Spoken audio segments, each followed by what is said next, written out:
Yes, come on. Review with intensity. Hello everybody, welcome back to another episode of Man Takes Shoes Out of Box. It's the episode where you get to sit there and watch me take a pair of shoes out of a box and then tell you what I think of them. Today, we have a genuine top 10 sneaker of the year contender. It's the Air Jordan 17 Low collaboration with Infinite Archives. In today's episode, we're going to go through this collaboration. We're also going to go through just why it is the Air Jordan 17 seems to be the hottest Air Jordan model out right now, and why this is going to be the hottest model moving forward. Infinite Archives began in 2015. It was created to archive and mark the passage of time by unearthing definitive moments in art, music, sports, politics, and pop culture. They have an online shop and websites, IG page. They're also carried exclusively by the likes of Dover Street Market, and they were founded by Easy Otoba. Let's talk a little bit about the release, because this was not an easy shoe to get a hold of. I struck out for retail. I ended up having to cop these from StockX. They ran a raffle on their website, which was only open for a very limited amount of time. And then they pretty much released these, I want to say, exclusively through Dover Street Market. There were also a series of pop-ups and activations, I think, as well. But to be perfectly honest, this was not an easy shoe to get your hands on. They were £230, which is a bit of a hefty price to pay. I was kind of looking at the label thinking, hey, 230 quid, that's quite expensive. But when we get into the details of the shoes, it's going to quickly become apparent as to why the price is a little bit higher. So the general theme for the entire collaboration is archival stuff. I mean, Infinite Archives, the Jordan Archives, the whole collaboration theme is pretty much just set up in the relationship between the two entities in and of themselves. First and foremost, with the box, you get this really nice, heavy set, well-constructed brown box. They even have a little bit of detailing on the corners, a little bit like you might find in some fine woodwork craftsmanship or something like that. They feature a couple of stickers on the side which read Infinite Archives Air Jordan 17 Low, along with the SKU or the product code, which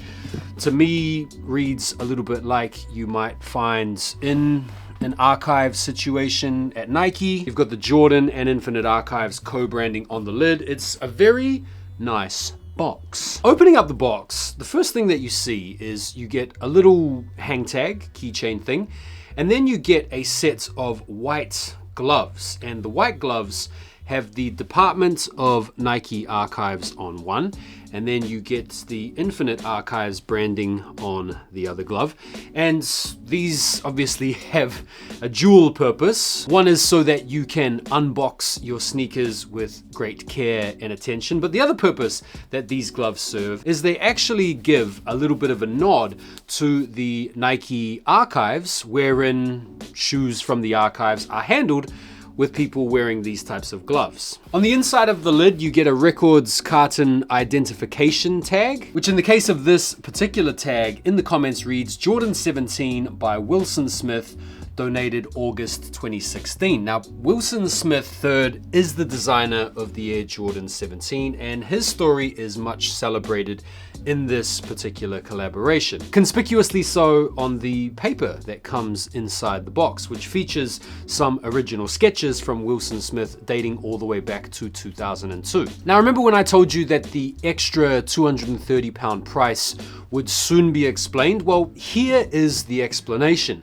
Inside the fancy box, with the fancy gloves, you don't just get the shoes. No, the shoes come wrapped in paper, and then they come sealed in Ziploc bags. There, my friends, is the explanation for the extra $20-30 on top. Once you eventually get into the shoes, the first thing that you're struck by is this beautiful colorway. The colorway is beige, metallic silver, and black, or you could call them tan. This colorway is no accident. This is a very intentional colorway. Easy Otoba has cited the collaborators that came before him in the form of Don C, whose hat you'll recognize on my head from the 2015 Air Jordan 2 Just on Beach, and then also Virgil Abloh's 2020 Air Jordan 4, which came out in a beach colorway as well. Easy Otoba wanted to continue on the tradition of his Big Brother collaborators by bringing out his own beach version Air Jordan 17. And if you do a quick bit of maths, you've got the Air Jordan 2 in the beach, then you've got the Air Jordan 4, 2 plus 4 is 6. Add that to 17, and what do you get? You get 23, baby. Let's quickly talk about the Air Jordan 17 because the 17 is a bit of a slept-on model. Wilson Smith III was the designer of the Air Jordan 17 and he used jazz as inspiration for the model. MJ was an improviser on the court. Jazz at its best is all about improv as well. In 2002, the 17s came in a metal case, like a case a jazz musician would carry on the road. The shoes also came with a CD-ROM. The 17 was the most expensive Air Jordan sneaker of all time when it released in 2002 for $200. So the upper material can be broken down into 3 different types of leather. Basically around the toe area, you get a really smooth tanned leather, and then running across the rest of the upper in the tan colorway leather, you get a slightly more textured, pebbled, softer feeling leather. And that gives way to a black perforated leather that goes up the eye stays. You do get some nice little TPU finishes around the top eyelets as well as around the mid eyelets, and you also get some paneled perforations going down the side as well. The infamous sock liner is basically a booty system, and the booty fabric is a bit of a synthetic fabric. On the right shoe on the collar, you get some Jordan branding in the old school style. On the left shoe on the collar, you get the Infinite Archives branding. You get some really nice black nubuck suede running down the back spine, and you also get the Jumpman logo in chrome on the left shoe, and then the Infinite Archives touches on the right shoe in chrome as well. They come with one extra set of laces, which features some reflective details. You've also got some Infinite Archives co-branding on the inside sock liner. The outsole is really cool on this particular pair as well, and we'll get into the details around some of the different colors. But one of the things that people used to think was represented in these rubber pods on the outsole was like a golf course because of Michael Jordan's love of golf, but it's actually pressure mapping as it relates to the foot. And so these extra durable rubber pods here have been set up in a way to help the athlete with traction. In terms of the technology, you get the 4-foot Nike Air Zoom bag. You've got the carbon plates visible in the midfoot shank area. And basically these different colors in the different traction pods all refer to different Air Jordan 17 colorways from the past, whether they're OG colorways or whether they're PE colorways. And this was a detail that was pointed out by my friend Dennis, Sneaker Den online, which I will reference a picture of right here. Right, before we try these on and give them a little whirl, let's just talk about the quality and the quality control. Me personally, I think the quality on these is really nice. The leather is of a really nice quality, like it feels really nice to the touch. The different types of leather as well all add to the overall elevated feeling. The collaborative details are really cool. One thing that I saw Easy talk about when he was talking about this shoe was the temptation to want to really put his own stamp on the shoe and maybe do something a little bit out the box or maybe something unique.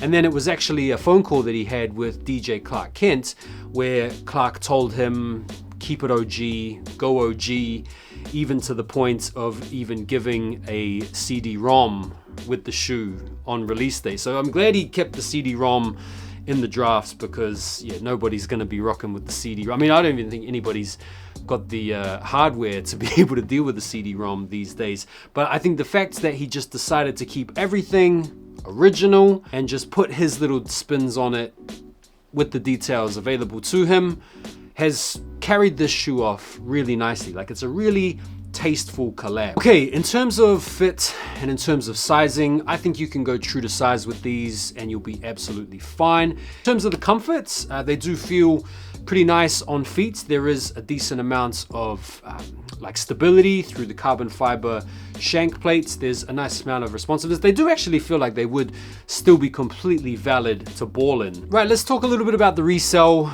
Look, depending on where you are in the world and depending on what size you are, These things aren't going for crazy money. A UK 9 right now, you can buy for £259, which is probably gonna work out to be around £300 after fees. So that's like 70 quid over retail on StockX. So that's pretty crazy. In terms of collectability, I think this is a real sneaker collector's type shoe, mainly because of the packaging, as well as the archival references, the heritage of the model, as well as the just absolute wearability of this particular colorway. This is, I feel, a real collector's shoe. Right, let's talk about the Air Jordan 17 and why it's having a moment right now. The last 3 Air Jordan 17s have been incredibly successful from a sellout perspective, from a hype perspective, from a demand perspective, and these are some of the reasons why. Firstly,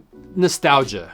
I mean, 2002, the Y2K era, MJ balling in the 17s, this is gonna bring up a lot of feelings for people that are in their 30s or 40s. The Y2K era trend has been popping off in recent times, and so the basketball shoes from those early 2000s are really starting to come back into fashion. Next, we haven't been getting 17s like that for some time now.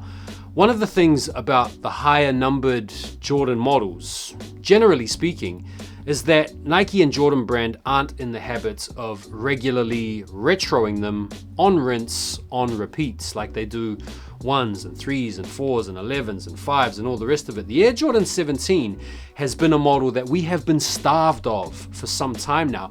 And if you really want to build the appetites, if you really want to drive up the demand for a product, the best thing you can do is to just not make much of that product. Next, I think a lot of people out there are just sick of the lower numbered retro Jordans because we've had so many of them.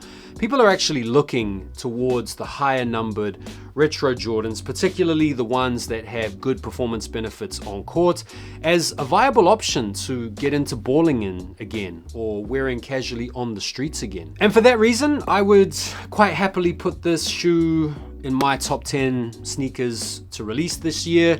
It does feel like a special project. The quality does feel really good.